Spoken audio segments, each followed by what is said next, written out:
In Georgia, Special Prosecutor Nathan Wade has resigned. This is following Judge Scott McAfee's ruling on District Attorney Fani Willis and their prosecution of former President Trump.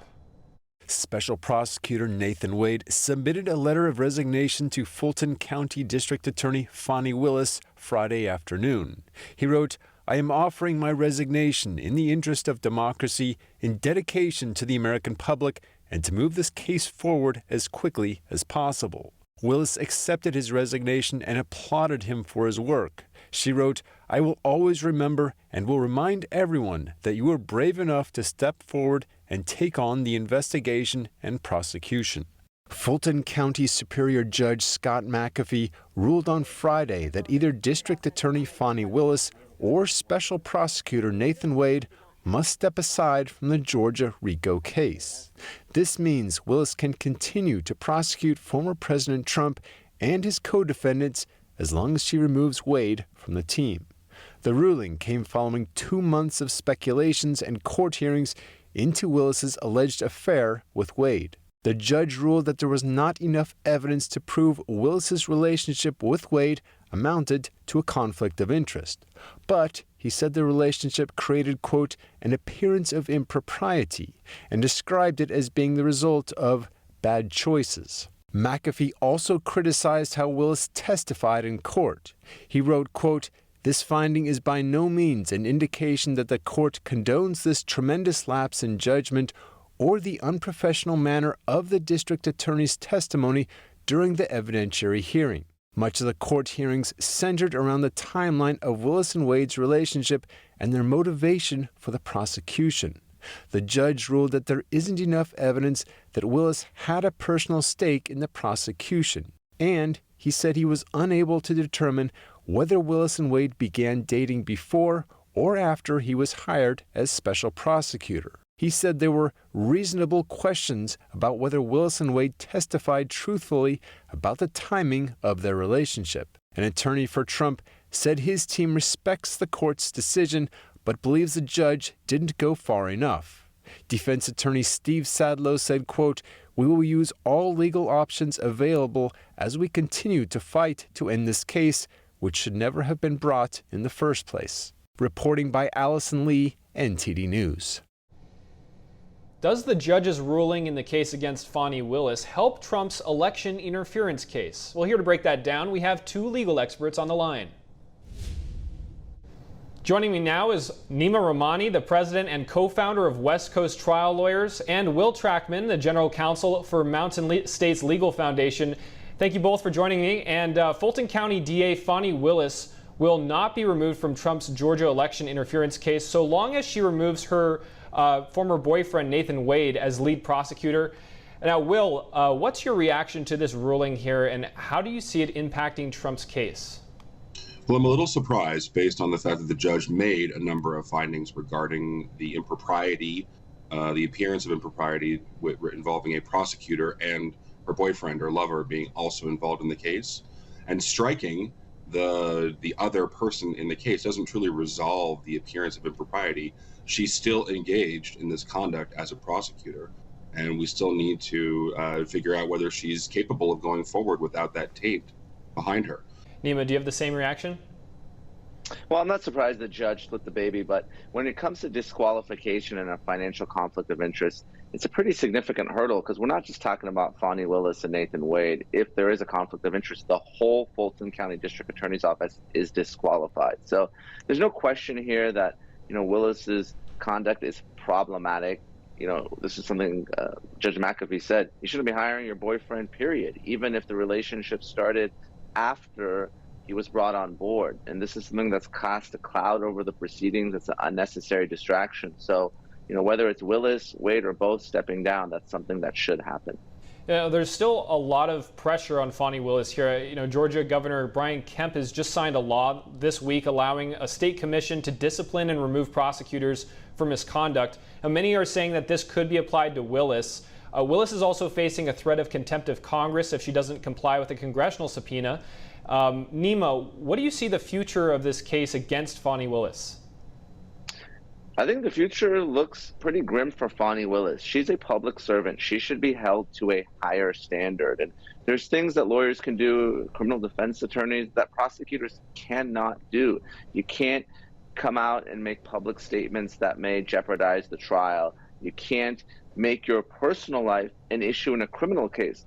Listen, this is going to be the most politicized trial in American history if and when it happens. I mean, she needs to be a lot more careful. And this is something the judge talked about, making bad decisions that are going to affect the case. Now, does any of this have to do with the merits of the case and whether there's election fraud or anything like that? No, but it's an unnecessary distraction. It's a potential appellate issue. And now we're dealing with all these collateral issues instead of the actual trial here.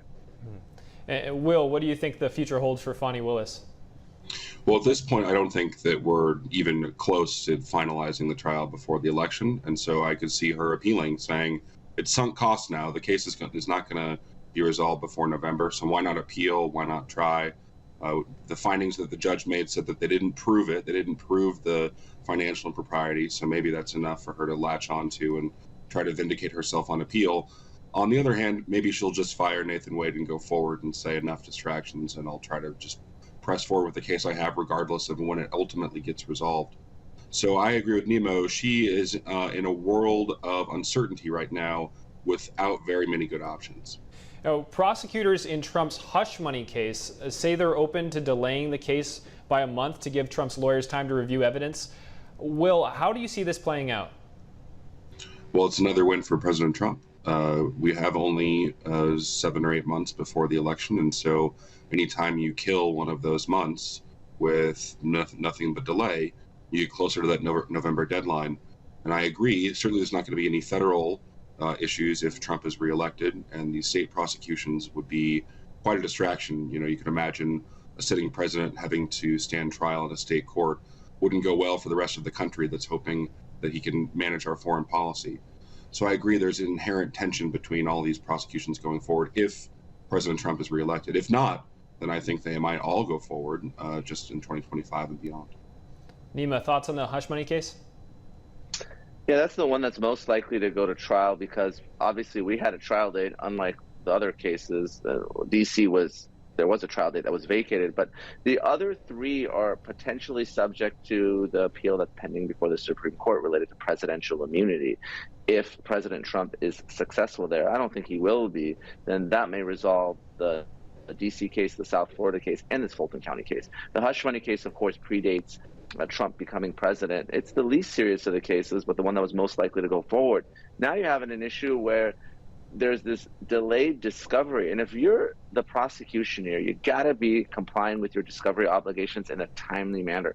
They knew that there was a federal investigation into Michael Cohen and others. They got tens of thousands of pages of documents reportedly, and they disclosed them late, which is pushing everything back. And like Will and I have been saying, delay is the friend of the former president. That is his best defense in all of these cases. So any delay just inures to his benefit.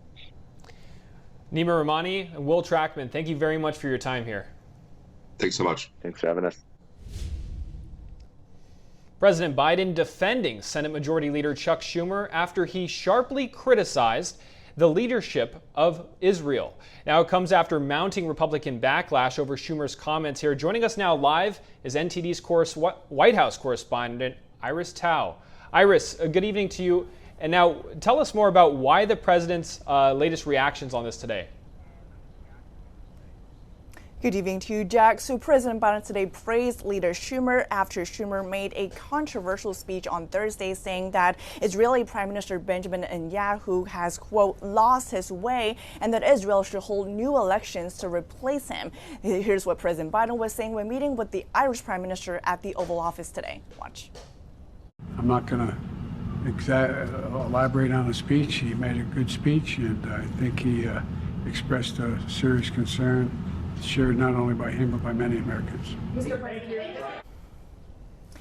The Israeli government has also fired back against Schumer's comments, accusing Schumer of trying to undermine a democratically elected government. And House Republicans have called Schumer's comments ridiculous, inappropriate, and wrong. Meanwhile, the White House today was being cautious in explaining Biden's comments, saying that President Biden was only referring to the passion in Schumer's speech, adding that it's up to the Israeli people to decide their leadership. Watch. For Prime Minister Netanyahu to no longer remain in power? That's going to be up for the Israeli people to decide. For our part, we're going to keep supporting Israel in their fight against Hamas. We're going to keep urging them to reduce civilian casualties, and we're going to keep working to get a temporary ceasefire in place. Meanwhile, last weekend in an interview with MSNBC, President Biden said that while he thinks Netanyahu has a right to defend Israel from Hamas, he also thinks that Netanyahu is, quote, hurting Israel more than helping. And this all comes as President Biden is facing increasing pressure from some members of his party to call for a permanent ceasefire in Gaza, and as he's risking losing support in the November election, as some voters in the Democratic primaries have been voting uncommitted in protest of Biden's support for Israel. Jack. Yeah, this is very interesting here, Iris, and it remains to be seen how this will impact U.S.-Israeli tensions and the relations. Now, Iris, the White House today called on Republicans to end their impeachment inquiry into Biden. Tell us more about the latest back and forth here. Sure, Jack. So despite President Biden and Speaker Johnson today being all smiles at a St. Patrick's Day event at the U.S. Capitol, the White House this morning sent a letter to Speaker Johnson saying that he's trying to hurt the president politically and urging him to end the impeachment inquiry by House Republicans into President Biden. The White House saying that the long investigation has failed to turn up any evidence of wrongdoing, but Speaker Johnson responded today saying that they have revealed some alarming information, adding that it's not up to the White House to decide how impeachment inquiries gets resolved. Back to you, Jack. Iris, thank you. Thank you for watching the Capitol Report. If you want to see our full broadcast, check us out at epochtv.com.